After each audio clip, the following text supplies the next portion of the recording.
So the trap of not making videos is what I want to record from him. What's up, everybody? Peter McKinnon here. Welcome back to yet another video. It's good to see you. I love sitting here talking to the camera and connecting and dumping thoughts. Thank you, Peter. Me too. No matter what the topic is, I love it. Okay, so now I got what I wanted to do and discuss the actual background of his scenario, which is pretty much his office. And there are some elements here that I really like the fact that he's got all these portraits in the background. And I want to talk about some of them. I think this one is that one that with his friend with like a chicken and some pens. He posted this a little while ago. If I'm not mistaken, this is they're like replicating something from a movie, or it wasn't an original, but I need somebody to confirm this because I don't know.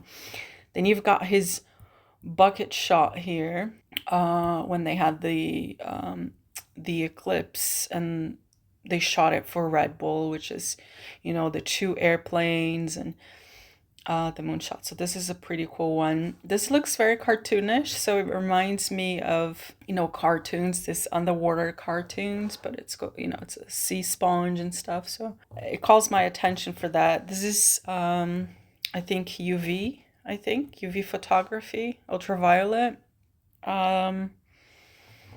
Pretty cool. I've wanted to do this before.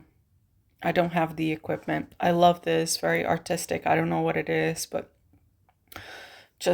it just calls my attention as well. I like this. Reminds me of something that I'm getting into. I got into a while ago, but you have some movies that I don't know if it's like a hyper stylization of cinematography, and you have the more recent movie Poor Things, and I was looking into When Dreams May Come. I think it's a movie by Robin Williams, which was like just about the first movie that I saw that really called my attention to how screenplays, the cinematography of movies can get very colorful and artistic looking, and this is something I'm really loving it, and I know I'm missing some other examples, but this picture, for some reason, the way it looks here on the screen, I don't know exactly what it is because it's a bit out of focus and it's not close enough for me to understand exactly what it is, but it kind of inspires me. These two inspire me, the kind of hyper stylization that happens in these movies. This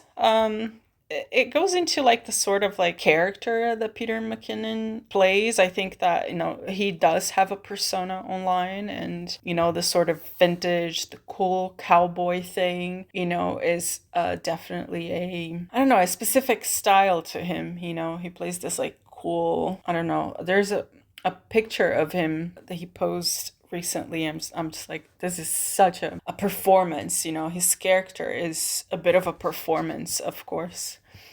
This I don't like. I'm not a big fan of like skull things, so it's just something that I dislike. But other than this, the lighting is also good. You get some elements of the lighting from, I'm gonna put this in blue, so you get this, this here, this here, which is just this light pole here. It gives some lighting, and then this. And I really want to create a scenario which I would have that kind of lighting. Something is coming from outside of this screenshot, but yeah, so this is also a reflection of something. But let me get back to the video then. The trap of not making it just further perpetuates not being able to continue making it, if that makes sense. He is just saying, like, if you have an idea, just go ahead and do it and execute it. And of course, at times this is good because this is what is going to get you to do things. But then, of course, some other times you require the planning and the kinds of resources that can make that project, actualization of your vision. So, for large projects or things that require, better planning and so on, this is not entirely true.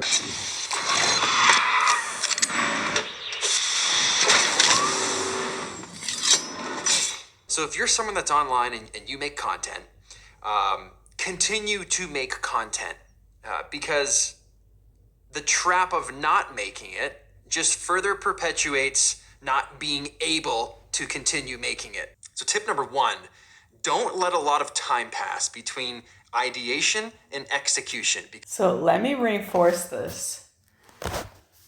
Let's put it in white. So don't let a lot of time pass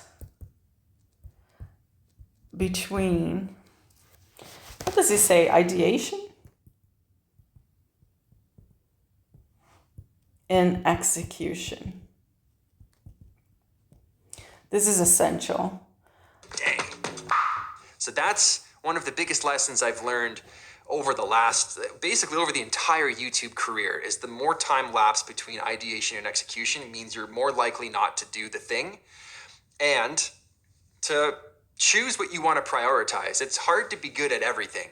So I think like if your goal is photography, if your goal is After Effects, or if your goal is drone piloting, or if your goal is writing, I think like focus on one of those things so it's your strength, and then make content about that thing. What I said is so difficult though, especially for creative people, because I think that, with creativity come all of these possibilities and imagination, and it's very difficult to focus, but I think he has a point. Find what you're good at, where your talents are, maybe not to focus on one thing, but maybe a few things, but not everything. And I think that the rest will follow, because then eventually you start working with other people, you start collaborating, and you get, people who have different skills and different strengths, and build your own strength, and then maybe find people who have strengths that you can collaborate with, and then create things together. Because a lot of, especially posthuman performativity, is this kind of like collective ensemble of agents doing things and creating things at a collective level. Essentially, in posthuman ontology, there's a shift from the individual human to the sort of collective as the entity that makes knowledge, that creates, and so on. So this is me practicing what I preach and making my thoughts into a quick video so that hopefully it benefits someone out there. I think that what he just did, he really explained the sort of posthuman performativity that I was talking about as well. Not specifically regarding the collective, but it's more of a posthuman agency. And he's explaining the shift from, calling a friend over the phone, it's an act of communication, to this posthuman act of communication, which is now you actually you communicate on a more collective scale. So instead of calling somebody to speak to an individual and so on, he sort of broadcasted into the collective through the video on YouTube and so on. That's also this very post-human culture. It's a big shift in digital culture that's happening as well. And sometimes it's nice to also be reminded that I'm just a guy too, trying to live his life online. So I appreciate you and thank you for being here.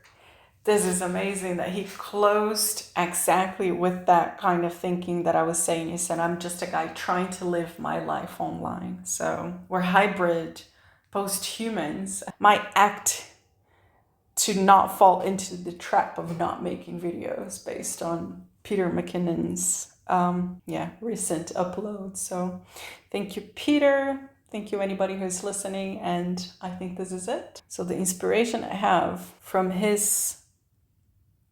Do you think I can make a light bulb here?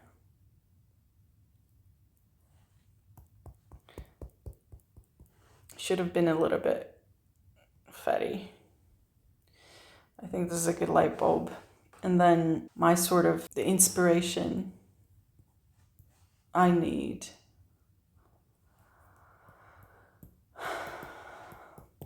Which is photography.